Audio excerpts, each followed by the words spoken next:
កាសែត New York Times ថៃគឺជាច្រកឆ្លងកាត់សម្រាប់ក្រុម scam បោកលុយជនជាតិអាមេរិកជាង $16,000 លាន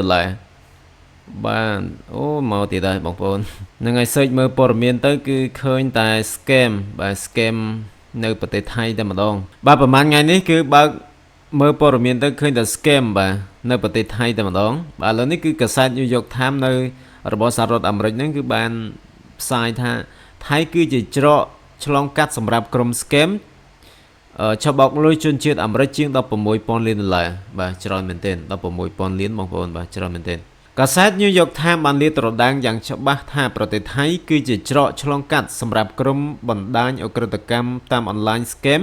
ដែលបោកប្រាស់ជនជាតិអាមេរិកអស់ទឹកប្រាក់ $16,600 លានក្នុងអត្ថបទចេញផ្សាយកាលពីថ្ងៃប្រហ័សទី 23 ខែតុលាឆ្នាំ 2025 New York Times បានដកស្រង់ប្រភពពីក្រសួងរដ្ឋាភិបាលអាមេរិកដោយសរសេរថាជនជាតិអាមេរិកបានចាញ់បោកដោយសារតែអំពើអក្រិតកម្មនោះគណៈក្រុម scam បានប្រើអាកាសយានដ្ឋាននៅក្នុងប្រទេសថៃធ្វើជាស្ពានចម្លងសម្រាប់ទង្វើឆបោកនិងជួញដូរទៅកាន់កន្លែងផ្សេងលើសពីនេះបើយោងទៅតាមអត្ថបទដដែលមនុស្សត្រូវបានគេលបួងឲ្យមកប្រទេសថៃដើម្បីបំពេញការងារដែលពួកគេគិតថាជាការងារបម្រើសេវាកម្មអតិថិជនឬបច្ចេកវិទ្យាព័ត៌មានជាដើមយ៉ាងណាបន្ទាប់ពីទៅដល់ទីក្រុងបាងកកអ្នកទាំងនោះត្រូវបានគេនាំឆ្លងដែនថៃយកទៅឃុំឃាំងនៅក្នុងបរិវេណអគារប្រទេសផ្សេងហើយជាញឹកញាប់រងការធ្វើបាបរាងកាយនិងធ្វើទារុណកម្មថែមទៀតផងព័ត៌មានរបស់ New York Times បានបង្ហាញច្បាស់ថាថៃគឺជាកន្លែងគ្មានសុវត្ថិភាពនិងជាមជ្ឈមណ្ឌលជួយដល់ប្រតិបត្តិការរបស់ក្រុមឆបោកតាមអនឡាញប៉ុន្តែថៃបែរជាដើរចោទគេឯងហើយនិយាយយកល្អនិងខំបិទបាំងរឿងដ៏ខ្មៅកខ្វក់របស់ខ្លួនទៅវិញរឿងហេតុផ្ទុះកក្រើកចុងក្រោយបំផុតគឺពាក់ព័ន្ធតារា model Belarus ឈ្មោះ Vera Gruzova ដែលត្រូវបានគេលបួងឲ្យមកប្រទេសថៃហើយចាប់ចម្រិតយកទៅមីយ៉ាន់ម៉ាដើម្បីសម្លាប់វះយកគ្រឿងក្នុងអូសាហាវមែនទែនបាទសម្រាប់វះយកគ្រឿងក្នុងបាទតាមសេចក្តីរាយការណ៍របស់កាសែត Chuseon Daily កាលពីថ្ងៃទី 17 ខែតុលាឆ្នាំ 2025 តារាវ័យ 26 ឆ្នាំរូបនេះត្រូវបានគេលបួងឲ្យមកទីក្រុងបាងកកកាលពីខែមុនដោយបោកថាមកធ្វើការក្រៅម៉ោងនិងធ្វើសម្ភាសប៉ុន្តែអ្វីៗមិនដូចការរំពឹងទុកឡើយនាងបែរជាត្រូវក្រុមអន្តរជាតិធ្វើស៊ី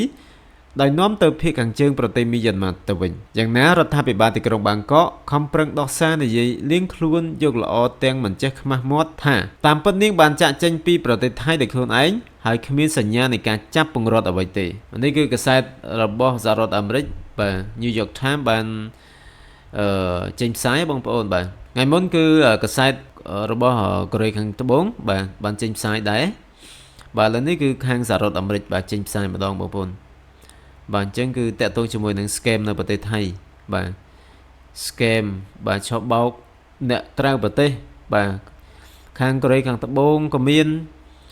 ខាងសហរដ្ឋអាមេរិកបាទច្រើនមែនទែន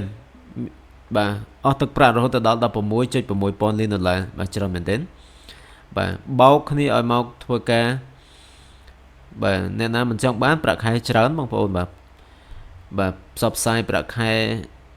រាប់ពាន់ដុល្លារអ្នកណាមិនចង់បានបាទដល់ពេលអញ្ចឹងទៅដល់តែមកដល់មែនណាយកគ្នាទៅឃុំឃាំងបញ្ជូនទៅប្រទេសផ្សេងទៀតវះយកកលៀនតែម្ដងបាទវះយកគ្រឿងក្នុងយកទៅលក់បាទកលៀនអីគ្រឿងក្នុងមនុស្សហ្នឹងគឺយកទៅលក់ថ្លៃបងប្អូនបាទតម្លៃថ្លៃមែនទែនបាទអញ្ចឹងគឺនេះជាបញ្ហាscam តាមប្រព័ន្ធអនឡាញដែលគេកំពុងតែសហការគ្នាបាទដើម្បីបង្ក្រាបបាទនៅទូទាំងពិភពលោកបាទអញ្ចឹងថៃហ្នឹងគឺល្បីខ្លាំងជាងគេតែម្ដងបាទអញ្ចឹងបងប្អូនកុំភ្លេចជួយ share ទាំងអស់គ្នាបាទ share ឲ្យ copy link ផងដើម្បីផ្សព្វផ្សាយព័ត៌មាននេះបាទព្រោះថៃនេះគឺដើរចោតគេចោតឯងខ្លាំងមែនទែនបាទទោះបីជាបាទខ្លួនឯងហ្នឹងគឺជាអ្នកប្រព្រឹត្តប៉ុន្តែដើរចោតបាទដើរលេបពណ៌ដើរប្រុសឈាមដាក់គេអញ្ចឹងបងប្អូនបាទដូចបញ្ហាព្រំដែនជាមួយនឹងកម្ពុជាយើងហ្នឹងបាទថៃជាអ្នកបាញ់បោះមុនបាទបាញ់សម្លាប់ទាហានខ្មែរមុនទេប៉ុន្តែខ្លួនឯងហ្នឹងទៅដើរប្រាប់បរទេសទៅដើរប្រាប់អន្តរជាតិថា ខ្លួនជាជនរងគ្រោះទៅវិញបាទនេះគឺថៃហ្នឹងគឺលាបពណ៌បាទខ្លាំងមែនទែនមកលើកម្ពុជាបាទឥឡូវនេះដល់អឺករណីឆោបបោកតាមអនឡាញនេះទៀតបាទលាបពណ៌មកកាន់កម្ពុជាខ្លាំងមែនទែនប៉ុន្តែត្រូវបានកាសែតអន្តរជាតិកូរ៉េខាងត្បូងក៏ដូចជា The New York Times របស់សហរដ្ឋអាមេរិកហ្នឹងគឺបានលាតត្រដាងហើយបាទថាថៃហ្នឹងគឺជាសម្បុក scam ខ្លាំងមែនទែនបងប្អូនបាទ